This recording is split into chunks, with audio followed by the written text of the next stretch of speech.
Hello and welcome to the 25th Vermont Grazing and Livestock Conference. I would like to take a moment to thank our sponsors. I would like to thank the National Grazing Lands Coalition, Food Animal Concerns Trust, Morrison's Custom Feeds, Rural Vermont, and the Vermont Agency of Agriculture, Food and Markets. I would also like to thank our partners. I would like to thank the United States Department of Agriculture, National Institute of Food and Agriculture, and the National Resources Conservation Service. I would also like to thank Cedar Tree Foundation and the Forrest C. and Francis H. Latner Foundation. Thank you for joining us for the 25th Grazing and Livestock Conference. The conference is brought to you by the University of Vermont Extension Center for Sustainable Agriculture and the Vermont Grass Farmers Association. Enjoy the content.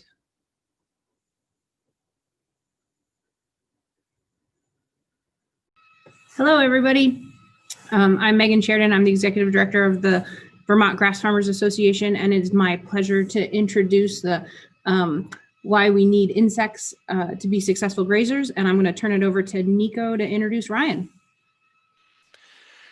Good morning, everyone. I'm super excited about this presentation because I know absolutely nothing about this, and that is very exciting to me because, well, we've been doing this for a few years, and so this is a new topic for me. So I'm really excited to introduce Ryan Schmidt, who's a research scientist with Ecdysis, I think in the Dakotas, and is crawling through the prairie following dung beetles. So he'll tell us how this all comes together and what we need to do as grazers to support that part of the biosphere and life on our farm and our ranches. Thank you. Take it off. All right. Well, thank you very much for that introduction. I'm excited to be here as well. Start sharing my screen with you guys so we can dive into this subject that I've been studying for a few years now, and I love it.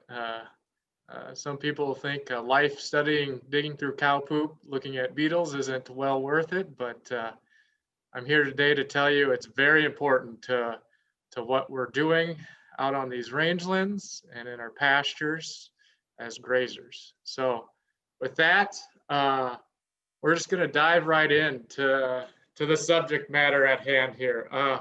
The cow pie, caca, meadow muffins, whatever you're wanting to call it, it's important. And my first introduction to this came a few years ago. I was out on a ranch with an old kind of crusty farmer, and I was asking him if I could dig through there to see what kind of dung beetles he had. And he goes, and I forgot my latex gloves. And I was like, oh, I'll have to go back to the truck. And he looked at me and he said, you don't need gloves. It's mostly water and plant material. And that was my introduction to what's in a cow pie. And he was exactly right. So remember, cow pies are mostly water, 80%. And then you have all this kind of dry, when you dry one down, there's all these other nutrients. And that's really why we care about cow pies and arthropods that are going to help break down cow pies, because there's a lot of nutrients in a cow pie. Surprisingly enough, about 10 to 20% of the dry weight of a cow pie is bacteria. I was shocked when I found that stat. And the reason I point that out is because bacteria are basically storage units for nitrogen. So the more bacteria we have, they can constitute a lot of nitrogen in our cow pies. And it's really important. When you're thinking about this subject, often we think about soil health and bacteria and the microbes that are contributing to working that nutrient cycle through these pasture systems. It begins in the cow pie with a lot of bacteria and nitrogen in those bacteria. The rest of it, don't focus too much on the statistics. I'm not going to give anyone a quiz today at the end of this. Just know that and you guys all know this, there's a lot of nutrients in cow pies. That's why we care about them. The next thing is I want to highlight is it's really important to take care of our cow pies, not just from recycling nutrients, but as our Australian friends found out in the last century, if we don't deal with them, we can get a lot of problems. In Australia, they didn't have arthropods and dung beetles that could deal with cow pies, and they were literally swimming in cow dung. They had flies everywhere. It was a big problem. They had to import dung beetles. And here in the US, we produce a lot of dung as well. The cattle herd is, as of 2020, was 94.5 million. And when you run the statistics, believe it or not, there's somebody that's been out there and measured the average size of a cow pie. It's about 4.8 pounds, if anybody's interested. Cows poop on average 10 times a day. So you look at our cattle herd in the US, those cows produce 4.6 billion pounds of dung every day. That's a huge, could be potentially a huge problem if we don't take care of it. And it's also a huge resource for those nutrients like we talked about. Looking at this from another perspective, somebody also measured how big a cow pie usually is. And if anybody's wondering, cows will produce about 0.8 meters squared of dung every day. Our herd in the US produces about 18,000 acres a day.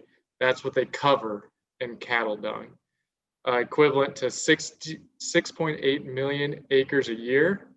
So we got a lot of poop to deal with. For just a point of reference, that 6.8 million acres is the size of Massachusetts, roughly. Vermont is 6.2 million acres. So every year, the cattle herd, just the cattle herd in the US covers Vermont and then some. And as grazers, you know, it's even more important because livestock will usually avoid a larger area than just the cow pie. It's roughly 5 times the area of a cow pie is what they avoid if you don't break that thing up and get it into your soil. So looking at it from that perspective, if we don't deal with our cattle dung in the US, we would lose about 34 million acres of pasture every year. That's about the size of Arkansas.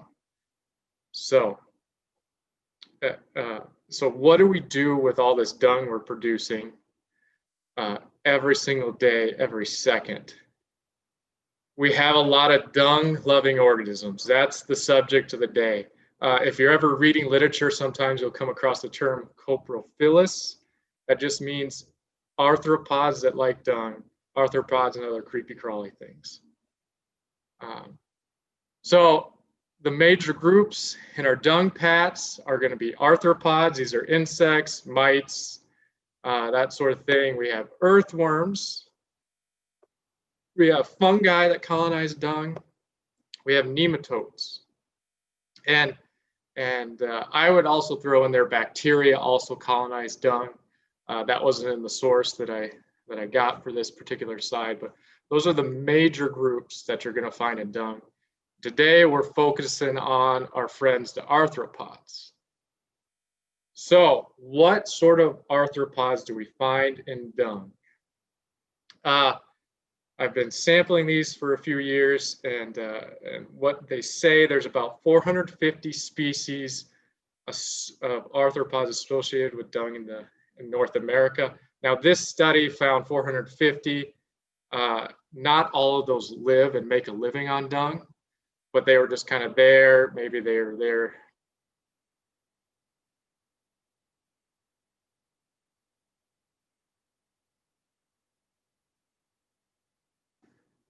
Can you guys hear me yet? Okay, good. Sorry. Get too excited. I'm yelling at the computer. So in this photo, I think highlights this. This was from a cow pat. I picked out all the insects from this a little section of this cow pat, about 10 centimeters. And this is what I found. And you can see in here, there's little guys, there's big guys, there's medium-sized insects. These are mostly beetles in this pat. But there's a whole host of other arthropods that you find in dung pads that we often don't talk about, and you don't find in the literature very much. Here's another dung pad, completely different community. You'll see there are beetles in here, but then there's a spider. This is a beetle larva right here in the center, and they're really important. This is another type of beetle right here. It's a staff beetle. We're going to talk a lot about those today. But then there's a lot of flies, and there's wasps that are in there. There's all kinds of other things in these dung pads, and we're going to discuss them today and why they're important. And then, like I mentioned earlier, there's a lot of mites in there as well. This is a photo of mites that we find in dung pads. So let's look and see what kind of arthropods we're finding in our dung pads from what we saw in those photos. So there's 7 gills. There's 7 different groups of arthropods in dung pads. The first 3 are broken up and they constitute the flies. There's dung feeding flies, mixed diet flies, and predatory flies. And they're just broken up based on what they eat. So dung flies, obviously, they eat dung for their whole life cycle. You'll often find the pest flies like horned flies, stable flies, that sort of thing in here. Then there's mixed diet flies. Mixed diet flies are kind of interesting. So there's 2 life stages of our insects in terms of the fly, 2 major life stages. You can think of the adults that are flying around, buzzing around, pestering our livestock in their adult stage. And then there's the larval stage. That's the maggots that wiggle around. Now, a mixed diet fly will go through most of its larval stage feeding on dung. And the last bit, it does a weird thing. It switches to eating insects. So that's where we can get some beneficial flies. I know nobody's ever thought of flies as beneficial really, but some of these mixed diet flies and even these predatory flies eat insects throughout their entire larval stage. And so when we say that, when I say predatory and eating insects, what they're doing is they're eating some of those pest flies. And actually the majority of flies that we find in cattle dung are actually either benign, meaning they don't harm us, or they're beneficial to our operation. They're predatory. That's not to say we don't have pest problems ever, as you guys know, but just because you see a maggot or a fly around your dung doesn't mean it's a bad thing. There are beneficial flies out there, and there's a lot of them, as we'll find out. So that's the first 3 groups of insects. The next one is parasitoids. And if you've never heard of these things, they're kind of freaky. They're like something out of a science fiction movie. Most of them are wasps. Some can be beetles, some can be flies. And we call them parasitoids because part of their life cycle, they're parasitic.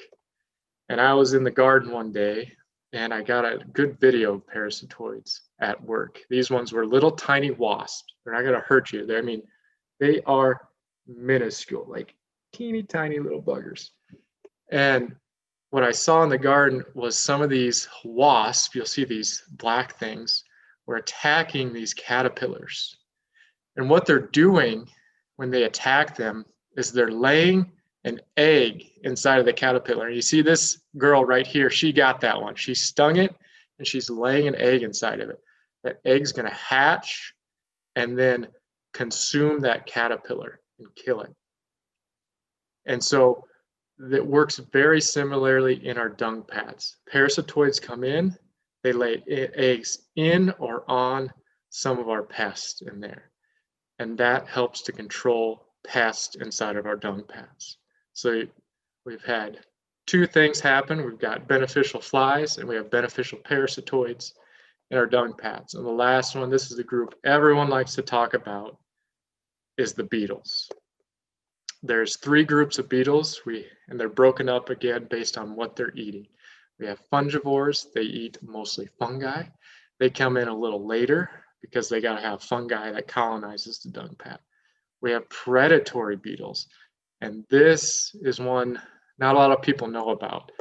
photo right here in the lower right-hand corner is a common type of predatory beetle you find in dung pats. They're from the family Staphylidae. Some people call them staff beetles. Others call them rove beetles. If you've seen that in the literature, this is what they're talking about, this beetle right here. These are voracious predators. They're long, skinny little buggers. There's all kinds of them that come into your dung pats. And then the last group is our dung feeders. These are more of our traditional dung beetles that we find. So those are the 7 different groups of arthropods. And the thing to remember is a lot of them are beneficial. So then the question is, how do we encourage some of these beneficial dung beetles, or dung arthropods? And with that, we'll try to take a closer look at the one everybody likes to talk about, and that's the dung beetles. Now, most of you have probably heard or read somewhere a little bit about these guys, but there's 3 groups of the specific dung beetles, the ones that feed on dung. There's the dwellers. These are going to be the dominant group in temperate climates like Vermont. You're going to have a lot more dwellers. They're usually smaller, nondescript, like the ones in the photo here. And they come in fairly quickly. I was at the Buffalo Roundup out in Custer, South Dakota last year, and they had round up the buffalo, and an hour later I went down to the pens. I couldn't help myself. I had to reach into the dung pat and flip it over a little bit, and this is what I found. They're already at work within an hour of that dung pat being laid. So they can get there quick. And then you see the bison in the background. The negative thing about these little guys is that they get there quick and they can be the dominant. There can be a lot of them in the dung pats, but they work kind of slow. You've ever seen a pat that kind of like turns into this kind of just granular little tiny thing, kind of like large dust on the ground? It's probably the work of these guys. They're our major group, but they work slow. The next group of dung beetles is our tunnelers, and their name says it all.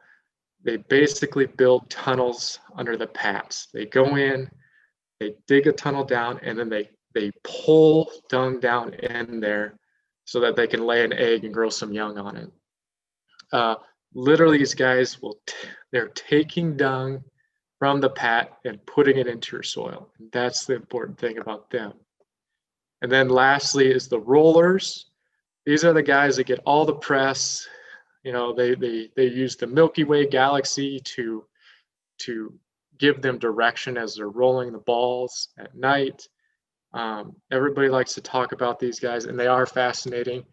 I had the happenstance to see one of these ones in action, and they're quite remarkable just based on how much they can move around. I was walking on the Tallgrass Prairie Preserve down in Kansas a few years ago. It was a real windy day, and I noticed there's something blowing across the path I was walking on. And I got down, looked closer, and I noticed it was a turd. And then I got even closer and noticed it was this lady rolling this thing. It wasn't the wind. It was this dung beetle rolling it. And look, she thought she had the catch of a lifetime. It was huge. But it just goes to show how big of a mass one of these beetles can move. She's really she's struggling to get it over this rock here. But it's incredible how much these things can move. That's why the tunnelers and the rollers are the ones, they're kind of the workhorses that can really degrade a pat quickly. So if you can get tunnelers and rollers into your pasture system, you've done something pretty good, pretty impressive, especially in a temperate climate like Vermont. They're just not as common. They're out there, they're just not as common. So we've talked about the different kinds that are out there. We've talked about the dung beetles a little more. Now it's time to talk about how you can encourage them and what sort of stages, because this information will help you make management decisions to encourage these beneficial arthropods out there. And we need to know who gets there first and how they get there and why they get there. So go ahead.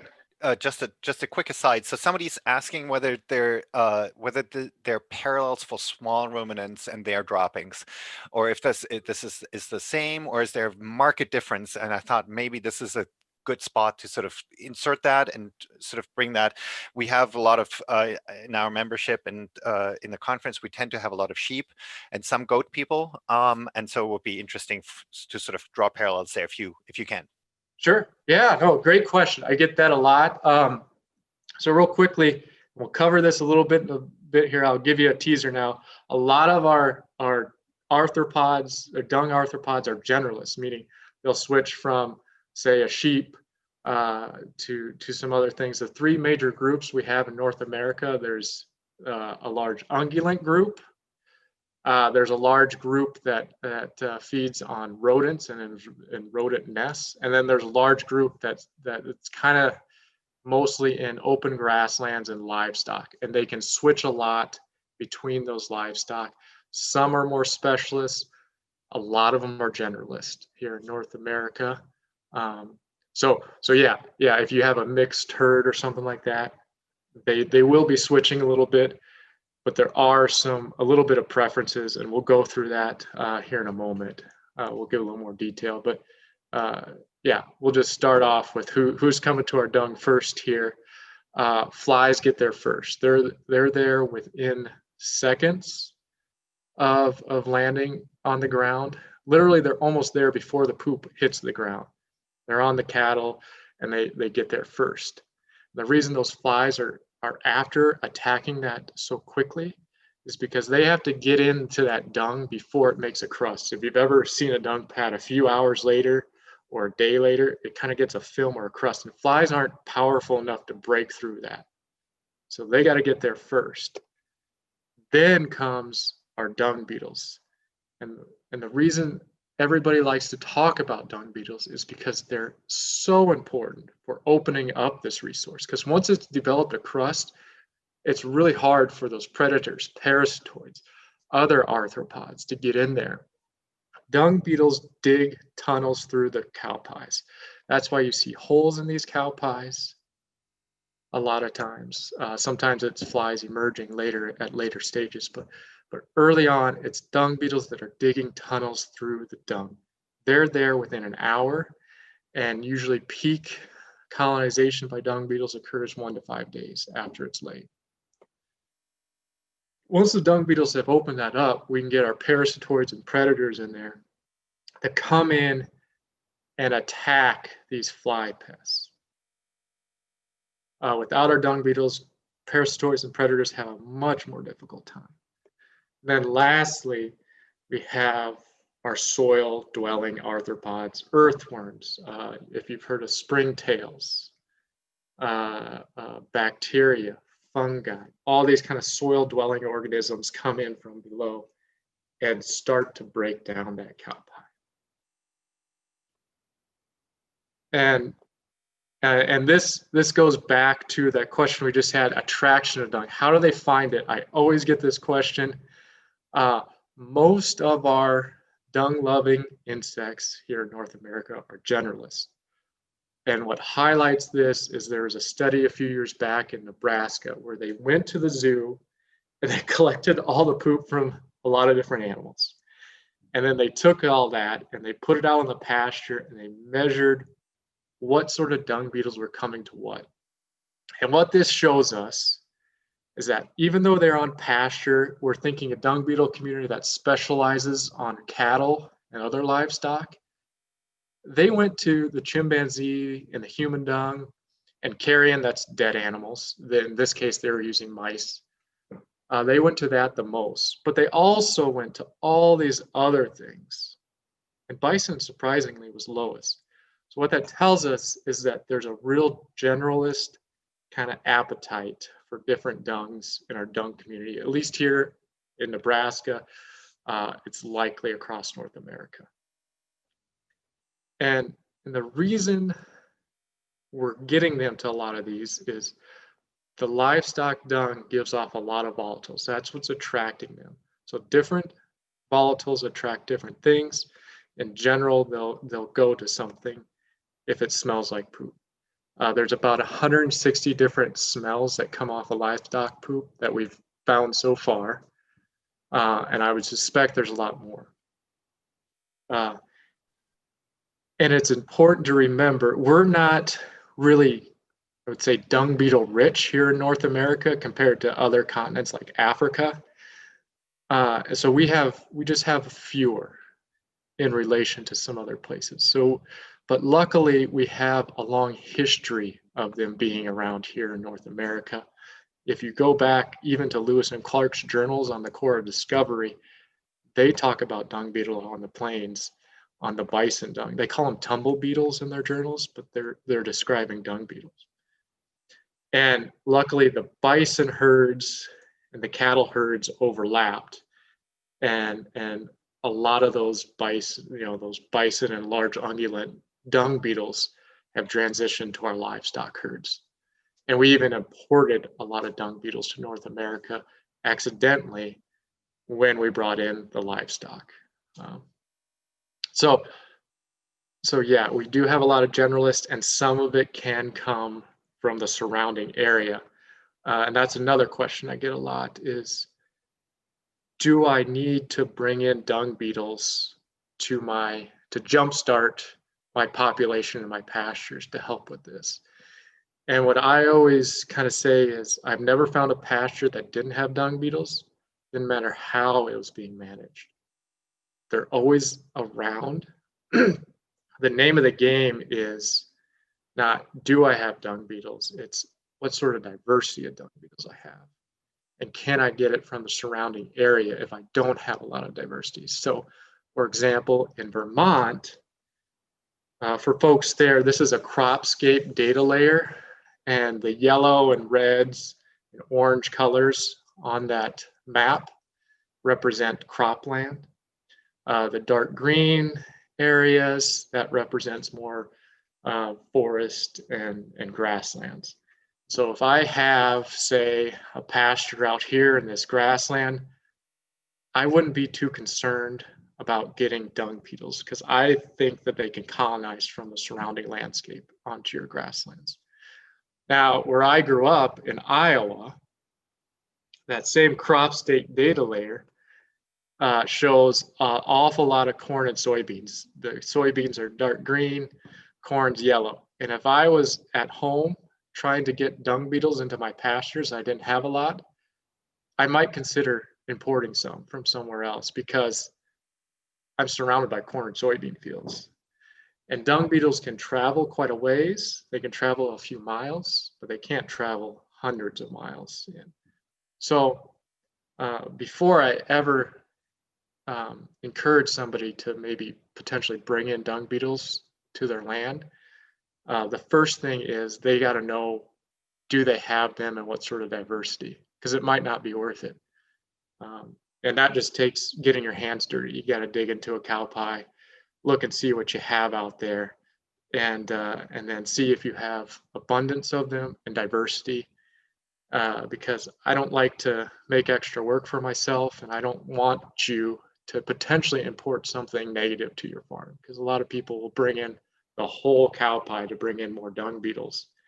And that cow pie might have other things like parasites or fly pests living in it too. So look and see what you have first. And remember, a lot of our dung beetles can travel from a decent distance. So if you have a native surrounding community of habitat, you can bring in a lot of dung beetles naturally. And remember, a lot of those dung beetles are generalists. So that's kind of the main point of this slide here. The next question I always get is, why does it take so dang long for some of my pats to break down and others don't? And this is a apt photo for this, is this pat here is not breaking down compared to his neighbor right here that was laid at the same time that just disintegrated. So what's going on there? Why are some of my pats not breaking down in my pastures? Well, it's dependent on a lot of things. We got climate, meaning, warm, humid places tend to have more biological activity. That biological activity really helps to break down dung pats. So you can't do a whole lot about that. You're stuck with the climate you got in Vermont. So other things that are affecting that is our soil. The soil layer, the soil gives life to a lot of biology. So the better soil you have, the more biological activity you have, the faster you can break down dung pats. And it's really important. You can't do a whole lot about these kind of parent materials in your soils, but you can add organic matter. Organic matter is kind of this magic substance. It's what gives life to a lot of things. So it supports the fungi, the bacteria, a lot of those soil-dwelling arthropods we were talking about earlier. So the more organic matter you can add to your pasture or get your pastures to produce, the better off you're going to be for breaking down dung pats. The next thing, and you can't do much about this one, unfortunately, is when the pats are laid, night versus day. Pats laid at night, our insects just usually aren't as active at night. The ones that are attacking dung pats aren't coming out at night usually. So if a cow lays a dung pat at night and it's developed a crust by the morning, and then she's laying fresher ones, well, they're probably going to go to the fresher pats. So that could be contributing a little bit as far as breakdown goes. And the last one is our moisture content. Moisture dung pats tend to break down much better because a lot of our dung arthropods need moisture and they like moisture. So maybe later in the year when the grass is a little drier, they tend not to break those down as quickly or maybe not colonize it as much, the drier pats, because they feed on moisture a lot of times. They need to get that from the dung pats. So that's some stuff that you usually don't have a lot of control about: climate, time of day, can't control the weather. But I mentioned earlier, we want diversity in our dung pats, and here's something that we can control a little bit more. The reason I say diversity is important is because this was a study out of Alberta a few years ago, and they looked at activity of different dung beetles in dung pats in Alberta. And what this shows us, there's kind of these two basic patterns of dung beetle activity. We have an early stage in some of these, where they kind of come out early in the year, April, May. This is Alberta, so it's all relative to your location. And then they come out again kind of later in the fall, August, September, October. You have these two peaks of activity. What that is just as the adult emergence in the spring, they lay an egg, and this is what that egg produces in the fall. Oops. And then you have this other pattern. These guys are overwintering as larvae. They come out a little later in the spring or in the early summer. And they're out May through maybe July-ish. And you might look at this and think, well, if you don't have diversity, you're only going to get dung beetle activity in part of the year. But if you have diversity, meaning you have different species and you have an abundance of those species, now all of a sudden when you look at if you have all of these species, well, now you have dung beetle activity throughout the summer. The reason that's so important is because our pests don't take a break. Also out of Alberta, they did a study on the flies they are capturing in the summer months, June through October. And what we find is they steadily increase as the summer goes. That's not a shocker. So you want your dung beetle activity to be building up and coinciding with these pests, because these dung beetles compete for that dung resource and actually can take it away from our maggots. Some of the dung beetles actually will eat the maggots.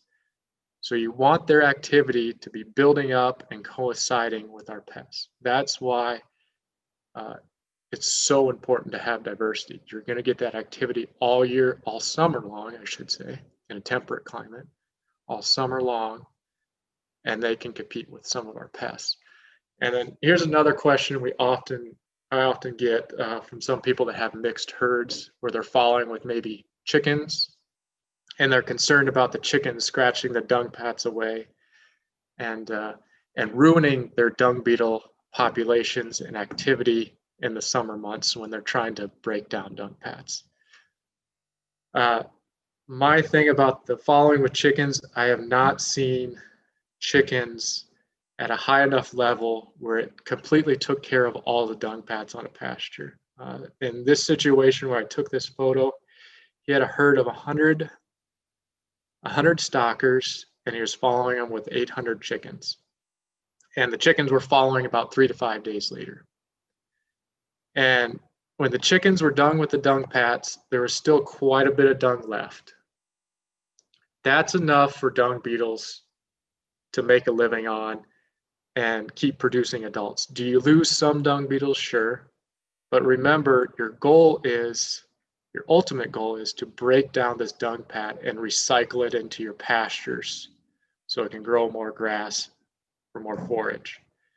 I don't care if a chicken's the one that's recycling it and increasing that surface area for the bacteria and fungi, or if it's a dung beetle.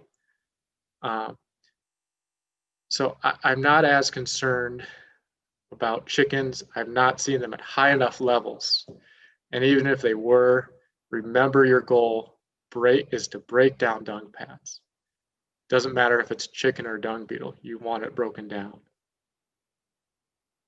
And so the next thing is that we'll talk about, and we haven't talked about this, is the parasites that live in our dung, the pests. Sure, I got time here. Okay, our internal parasites, you guys know these. This is a short list of them. I've dug through poop and counted a lot of these. And the important things is to remember that there's a part of their life cycle that's vulnerable. That's when they're outside of the animal, the livestock. And that's when they're vulnerable to our management techniques. Our external parasites, again, a short list. The thing that's important to remember about these, especially for the flies, even though there are adults that are pestering our livestock, part of their life cycle also goes through the dung. So you have both of our two parasite groups are both concentrated in the dung at some point in their life cycle. And that is when we can hit them with some management techniques that help to control these parasites for us. So when we're out on the pasture, control methods that don't involve some sort of chemical control. And we've already talked a little bit, the dung arthropods, the way these help to control these parasites is they're breaking down the dung resource as quickly as they can. They either directly consume some of our fly pests, or they break down the dung quick enough and compete with some of those flies so that they can't develop as fast, or they can't reach full development.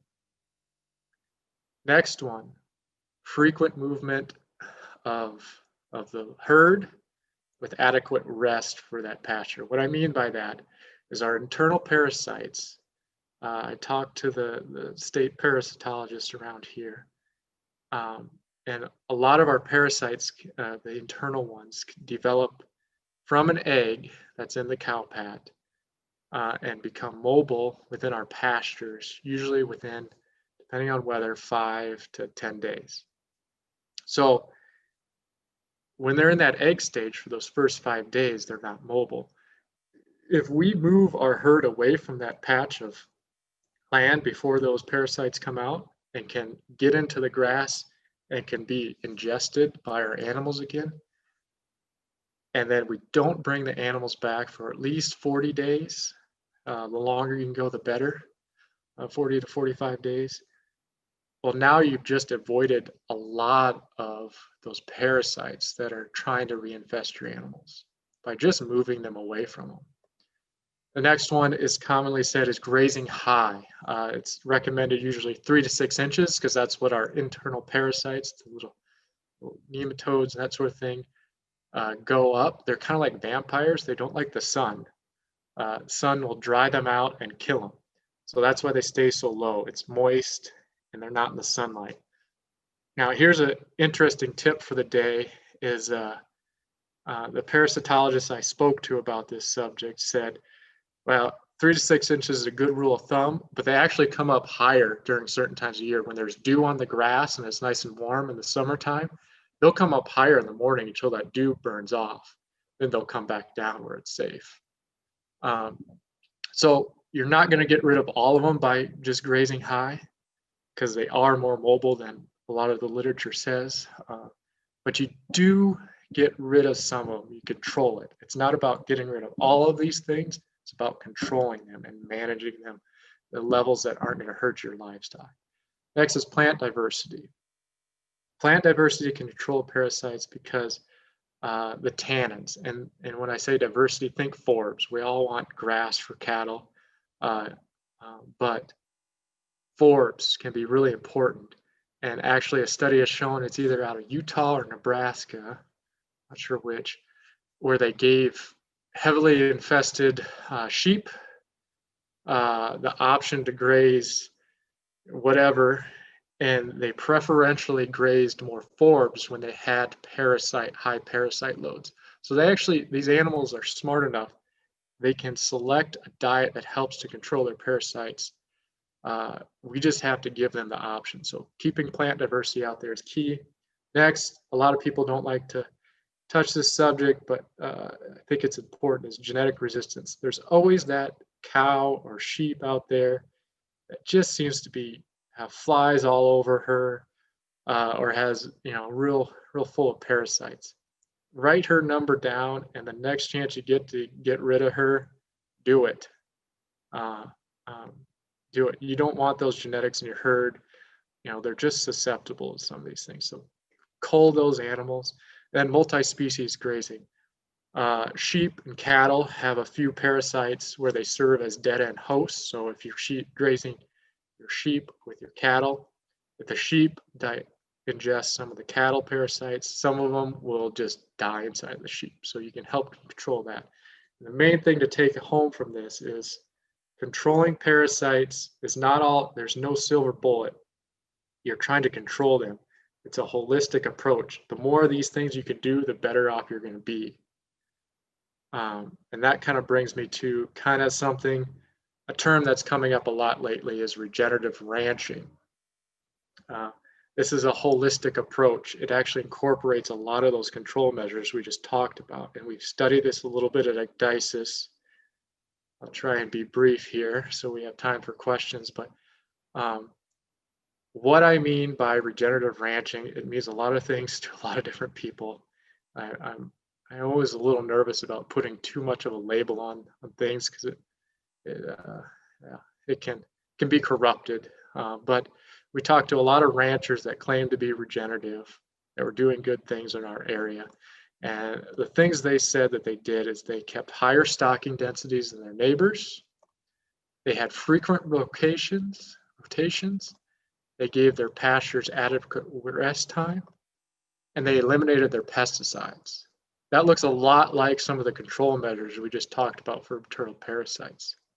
Not only that, a lot of those practices encourage our beneficial dung beetles that we've talked about. And we'll go through this. We had a master's student called Jacob Pachenka. He actually went out and measured dung beetle activity and compared regenerative ranchers to his conventional ones. And what I mean by conventional is he classified them as continuously grazed pastures where the animals were released to the pasture, left out there all year. They had lower stocking rates as a result of this. And they also used heavy insecticides on their animals to control their parasites.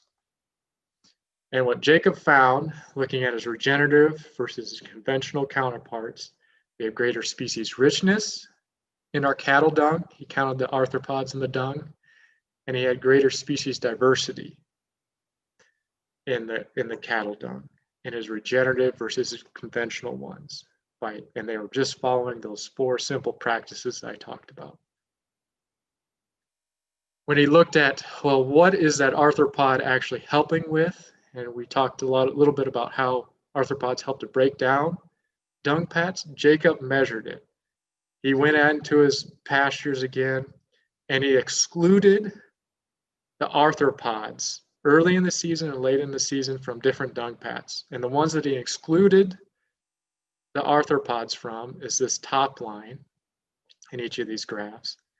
And the ones that he let the arthropods colonize is this bottom line. You see how much quicker. There's actually in one day, there's 50 grams of difference. They've already broken down 50 grams worth of dung pats in one day. So they're already at work in those pastures within a day, breaking them down. And then he measured their organic matter that they're breaking down. Again, top line is without arthropods, bottom line is with arthropods.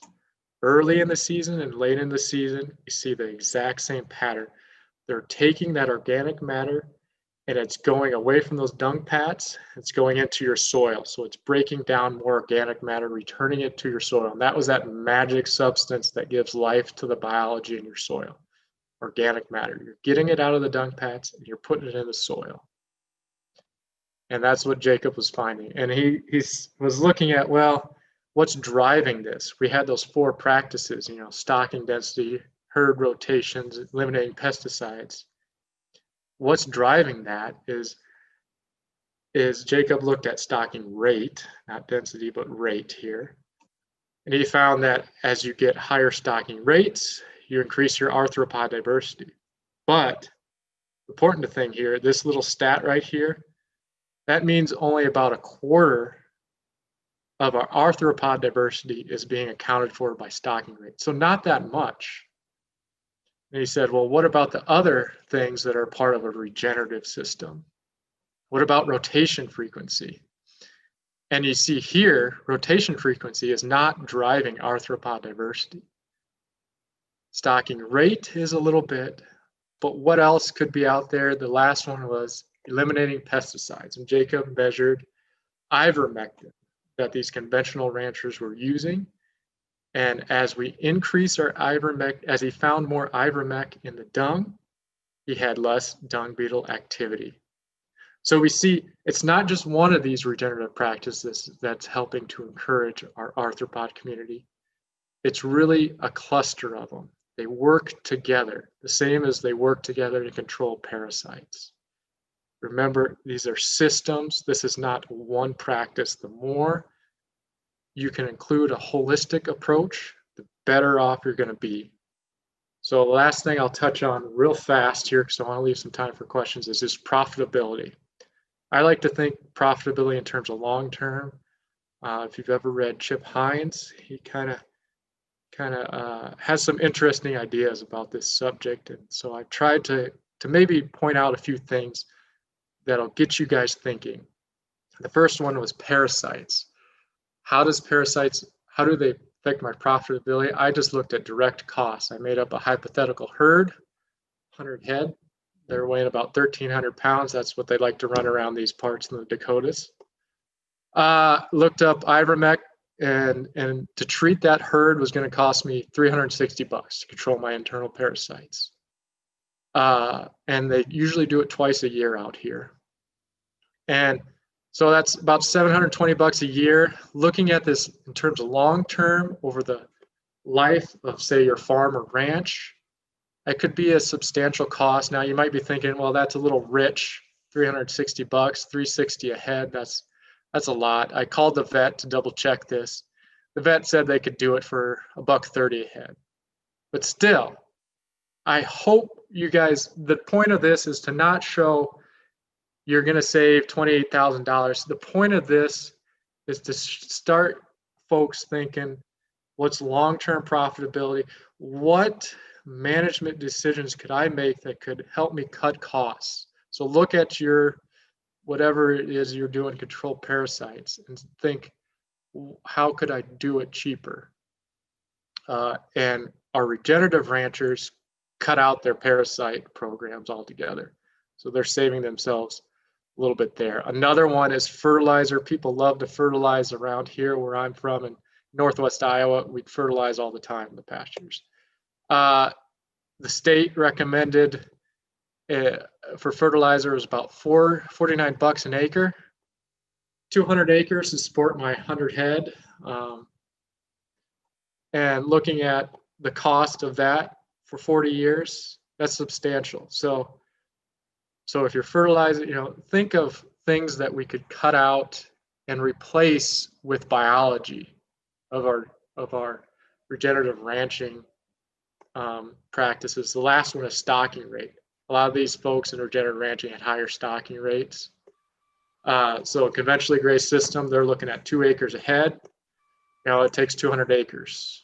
In a regenerative system, there are some outlandish claims about 400% increase in stocking rate. But we went middle of the road, about 75% increase in stocking rate. That gets me down to 1.25 acres per head. So my 200 acres that I could only run 100 head, with a regenerative system, I can run about 160.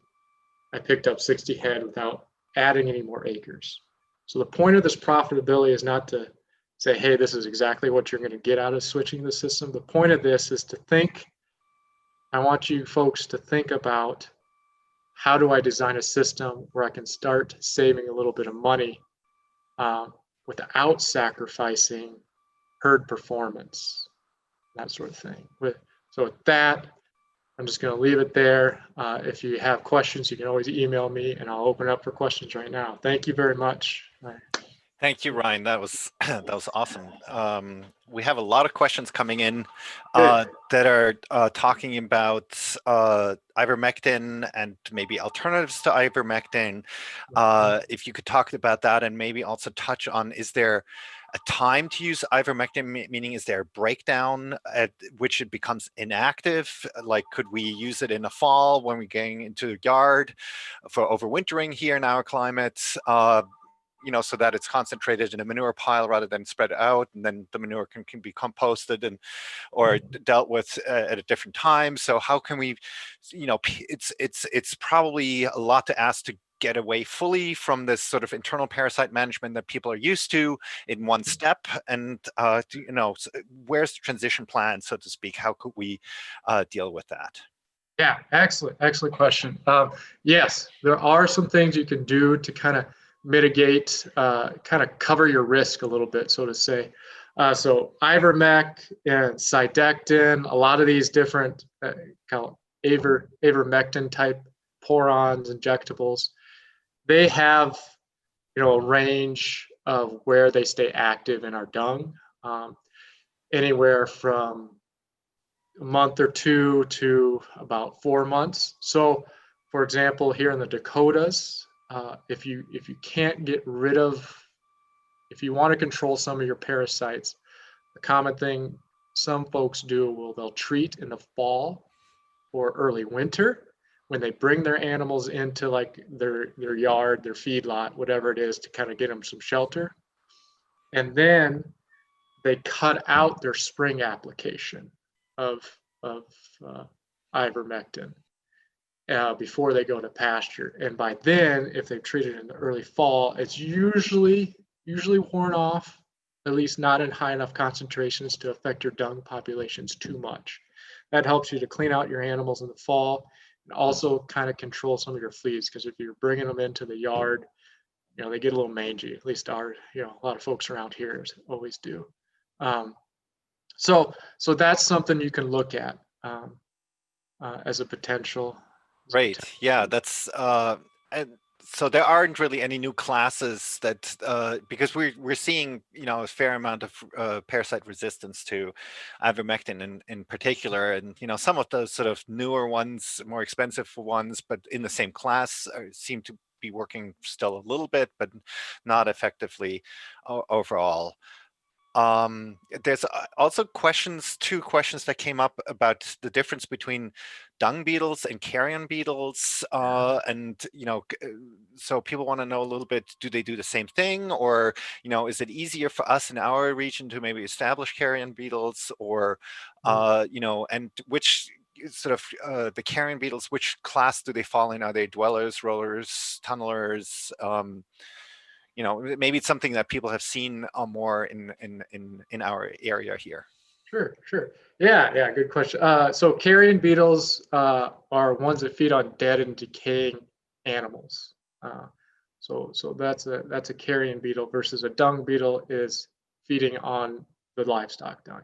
There is a little bit of overlap between the two, and so some of them will kind of get into it. But a lot of carrions, like the American burying beetle, which is endangered, they're mostly on just dead and decaying animals.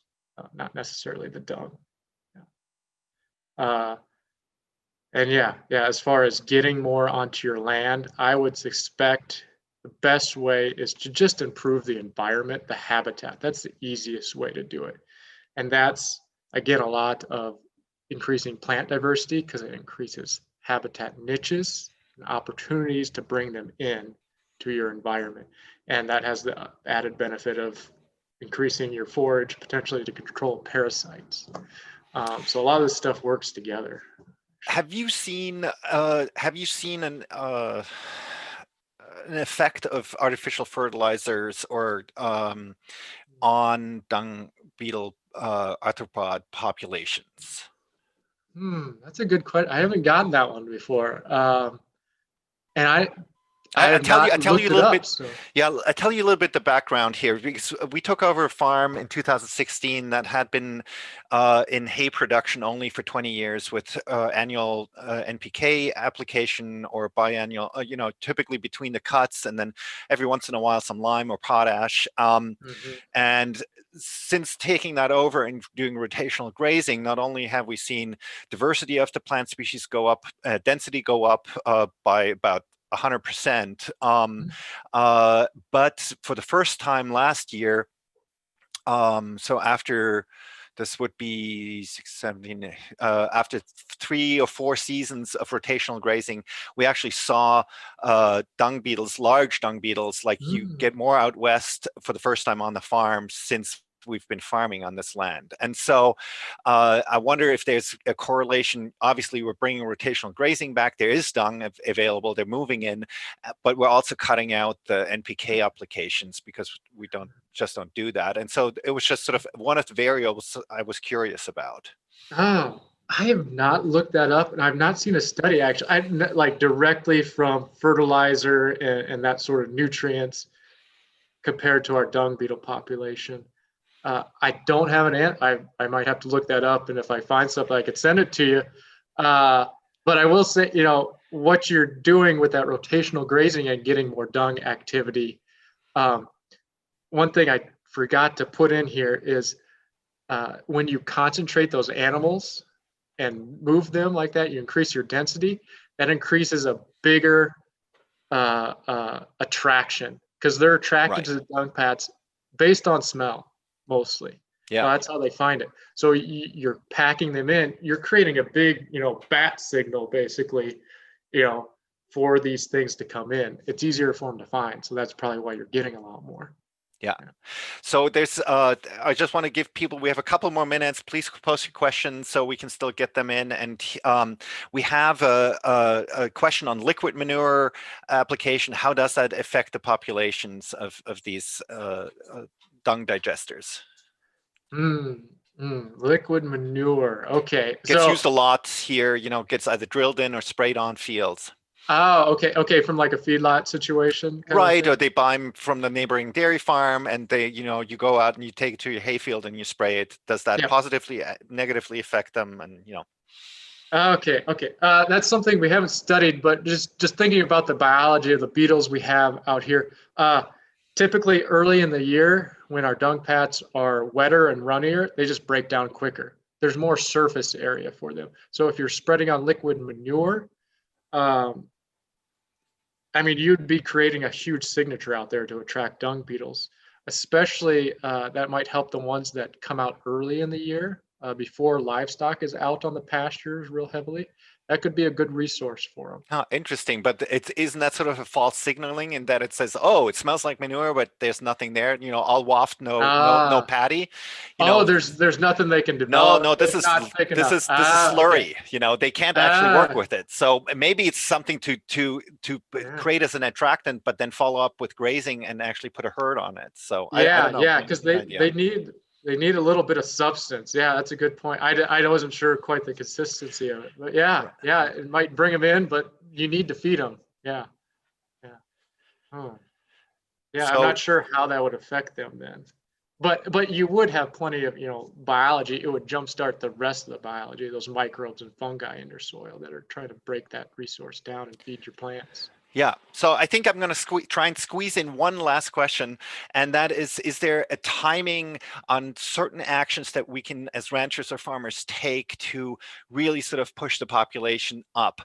Is there something in early spring or midsummer where we can say, oh, let's, you sort of mentioned if we have maybe the opportunity to aggregate animals, to create a big scent signature or something like that. So to are there things like that we could do to sort of entice these arthropods to move in? Yes, yeah, I'd say that you hit it right there. The biggest thing is to pack your animals together. You're going to get a bigger kind of scent thing. And then also what that does, and this is just a theory and observation, by putting those animals closer together, what it does is it helps us to kind of roll some of that foliage down a little bit. Because you got to remember, dung beetles are flying, they're big, kind of cumbersome. They're not the most acrobatic flyers. They're coming in, they're smelling that, and then they have to find the little path, and if we have a lot of high growth around that, it's harder for them to get in there, I think. I've noticed when I put pats in pastures that have a lot of growth around them, they just don't colonize it as well as when I put pastures in after a herd has been through an area, like a high density herd, and kind of knocked a lot of that foliage down. They can find those pats a lot easier. I don't have any numbers to back this up. It's just an observation I've seen when I'm out working on things. So that's where your density can really help you in two ways. It can help you create that signature to boost your population, and I think it can knock down some of the foliage and make it easier for the beetles to find. So that's the way that I would say to boost them. Yeah. Great. Thank you so much. I think we're out of time, or getting sort of to the end. There are a couple more questions that I think we didn't get to. So if you have a few minutes to just check on the chats and maybe quickly answer those, or just maybe supply a couple links where we could look up more stuff around that would be awesome. Thank you so much. This was Excellent. very, very interesting, and I learned a lot. So appreciate it. Well, thank you. Love giving it. So. All right.